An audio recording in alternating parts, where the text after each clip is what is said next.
kita akuilah, air putih walaupun ya baik rasanya bisa ngebosenin. Tapi hidrasi yang baik setelah olahraga itu penting banget, apalagi kalau kamu pengen pulih dengan baik dan ngejaga daya tahan tubuh. Berita baiknya, air putih bukan satu-satunya minuman yang bisa kamu minum buat gantiin cairan yang hilang. Ada beberapa pilihan selain minuman olahraga atau air biasa yang juga bisa ngasih hidrasi yang sama baiknya kayak air. Bahkan ada beberapa yang mungkin gak kamu sangka.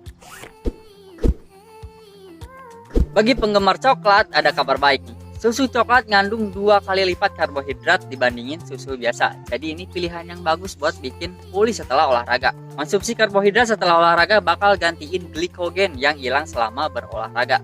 Kalau dikombinasiin sama protein, kamu bakal dapetin potensi pulih yang terbaik buat otot yang lelah. Terlalu banyak elektrolit yang hilang karena keringat juga bisa nyebabin berbagai gejala kayak kelelahan, kram otot, dan kebingungan mental. Nah, susu coklat bisa ngebantu ngatasin itu semua. Kandungan airnya yang tinggi bisa ngasih hidrasi dan ngembaliin elektrolit penting kayak kalium, kalsium, dan magnesium. Beberapa penelitian nemuin kalau susu coklatnya sangat bermanfaat, terutama bagi pesepeda, atlet daya tahan, dan pelari. Salah satu penelitian dari tahun 2010 nunjukin kalau susu coklat lebih efektif dalam mulihin dan ningkatan performa pesepeda dibandingin minuman karbohidrat dengan jumlah kalori yang sama. Penelitian lain pada tahun 2011 nemuin kalau susu lebih efektif daripada air dalam mengatasi dehidrasi akibat olahraga pada anak-anak. Keunggulan susu coklat setelah olahraga adalah kandungan air yang tinggi, elektrolit penting, dan karbohidrat buat gantiin glikogen yang hilang. Kita semua tahu manfaat kelapa, termasuk kandungan antioksidan dan nutrisinya yang tinggi. Jadi gak heran kalau minum air kelapa juga baik buat pulih setelah olahraga. Kayak minuman olahraga populer lainnya, air kelapa ngandung elektrolit penting kayak kalium dan magnesium. Pada tahun 2012, penelitian nunjukin kalau air kelapa sama bermanfaatnya sama minuman olahraga dan air biasa buat pemulihan setelah olahraga. Tapi penelitian itu juga nyatet kalau minum air kelapa atau konsentrat air kelapa bisa nyebabin kembung dan gangguan pencernaan dibandingin sama minuman olahraga. Jadi mungkin lebih baik minum air kelapa secara perlahan daripada langsung dihabisin kayak minuman olahraga. Air kelapa juga mengandung lebih sedikit sodium dibandingin minuman olahraga. Yang penting buat gantiin cairan setelah sesi olahraga yang ngeluarin banyak keringat. Meskipun atlet daya tahan mungkin perlu milih minuman lain, air kelapa terbukti jadi pilihan yang bagus buat olahraga yang ringan.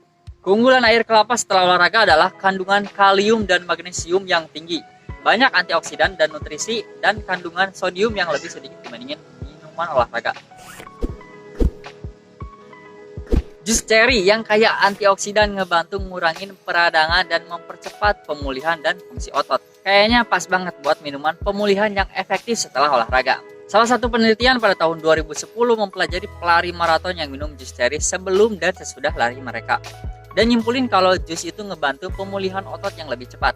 Ini karena jus ceri ningkatin antioksidan dan ngurangin peradangan dan peroksidasi lipid. Penelitian lain pada tahun 2006 ngedukung klaim ini dengan nunjukin kalau jus ceri nggak hanya ngurangin kerusakan otot, tapi juga secara signifikan nyegah kehilangan kekuatan otot dibandingin sama placebo. Meskipun jus ceri bisa bermanfaat baik bagi atlet daya tahan maupun buat latihan sehari-hari, penting buat pilih versi yang nggak diberi pemanis dan ngebatasin konsumsi hanya 1 porsi atau 10 ons. Keunggulan jus ceri setelah olahraga adalah ngebantu respons anti-inflamasi, ngurangin kerusakan otot, nyegah kehilangan kekuatan otot. Segelas teh yang menenangkan ternyata punya lebih banyak manfaat dari yang kamu kira. Penelitian nunjukin kalau teh baik yang hijau maupun hitam efektif dalam oksidasi lemak atau proses di mana lemak dipecah jadi molekul-molekul kecil yang disimpan dan digunakan sebagai energi selama latihan aerobik dan pemulihan setelah olahraga. Kayak jus ceri, kandungan antioksidan tinggi dalam teh terbukti ngebantu ngurangin pegal otot dan mempercepat pemulihan kekuatan otot.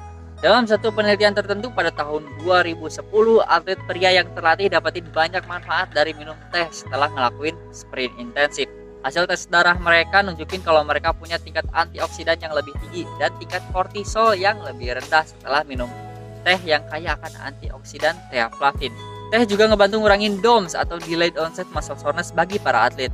Keunggulan minum teh setelah olahraga adalah efektif dalam oksidasi lemak, ngurangin nyeri otot, dan mempercepat pemulihan kekuatan otot. Bir, kayak minuman olahraga, ngandung karbohidrat dan elektrolit. Dan penelitian nunjukin kalau minum bir setelah olahraga gak punya efek negatif pada hidrasi. Bahkan, orang yang konsumsi bir secara moderat cenderung lebih aktif. Bir ringan dengan tambahan sodium khususnya, terbukti bisa gantiin kehilangan cairan setelah bersepeda dengan intensitas tinggi. Kalau kamu bisa dapetin bir tanpa alkohol, ada manfaat lainnya. Bir tanpa alkohol terbukti bisa ngurangin peradangan setelah balapan pada pelari pria yang sehat dan insiden penyakit saluran pernapasan atas. Tapi yang penting di sini adalah moderasi. Terlalu banyak alkohol bisa menghambat sintesis protein otot, sehingga usaha keras kamu di gym jadi sia-sia. Keunggulan bir setelah olahraga adalah mengandung karbohidrat dan elektrolit, gantiin kehilangan cairan dan ngurangin peradangan setelah olahraga. Kelima minuman lezat ini ngebuktiin kalau hidrasi setelah olahraga gak harus ngebosenin. Dari kelima minuman tadi, mana yang paling kamu suka dan mau kamu coba? Tulis di komen ya. Dan jangan lupa juga buat like dan subscribe. Sampai jumpa di video berikutnya. Peace.